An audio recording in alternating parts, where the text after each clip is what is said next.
బందరమ్మాయికి అక్కడెక్కడికో వెళ్ళినటువంటి సందర్భంలో అత్యాచారం హత్య జరిగితే ఆ సందర్భంలో ఆంధ్రలో ఉన్నటువంటి ప్రజలందరూ స్పందించారు. మహారాష్ట్రలో ఉన్నటువంటి ప్రభుత్వం కూడా స్పందించింది, వేగంగా అరెస్టులు చేసింది. తీరా చూస్తే ఇప్పుడు కేసు కాస్త మలుపులు తిరిగింది.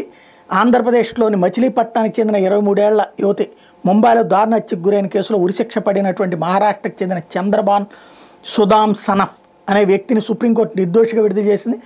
ఈ కేసును ప్రాసిక్యూషన్ తగిన సాక్ష్యాధారాలతో నిరూపించలేకపోయిందంటూ అతనికి విడుదలకు ఆర్డర్ ఇచ్చింది. ఈ కేసులో అతను దోషి కాదని నిర్ధారణకు వచ్చి విడుదల చేస్తున్నట్టు justice B R Gavai, justice Prashant Kumar Mishra, justice K V విశ్వనాథన్లతో కూడిన త్రిసభ్య ధర్మాసనం మంగళవారం వెలువరించిన 113 పేజీల తీర్పులో పేర్కొంది. ప్రాసిక్యూషన్ ప్రస్తావించిన అభియోగాల ప్రకారం ముంబైలోని హాస్టల్లో ఉంటూ సాఫ్ట్వేర్ ఇంజనీర్గా పనిచేస్తున్న మచిలీపట్నానికి చెందిన అమ్మాయి 2014 జనవరి 5న రైల్లో ముంబైకి చేరుకుంది. తండ్రి ఆమెను ఫోన్లో సంప్రదించడానికి ప్రయత్నిస్తే అందుబాటులోకి రాలేదు. దాంతో ఆయన విజయవాడ రైల్వే పోలీస్ స్టేషన్లో ఫిర్యాదు చేశారు.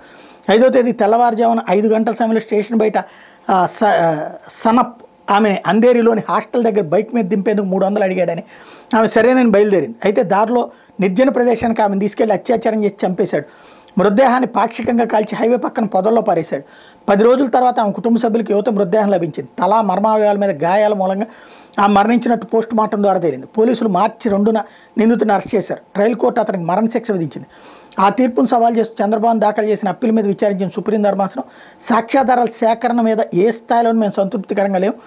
అప్పీల్దారు తరపు న్యాయవాది అడిగిన ప్రశ్నలకు ప్రాసిక్యూషన్ దగ్గర సమాధానం ఇవ్వలేకపోయింది. బాధితురాలు గుర్తింపు కార్డును అప్పీల్దారు తన సోదరు వద్ద ఎందుకు దాచిపెట్టారు? వీటన్నింటినీ బట్టి చూస్తే ప్రాసిక్యూషన్ కథనంలో చాలా లోపాలను స్పష్టమవుతుంది.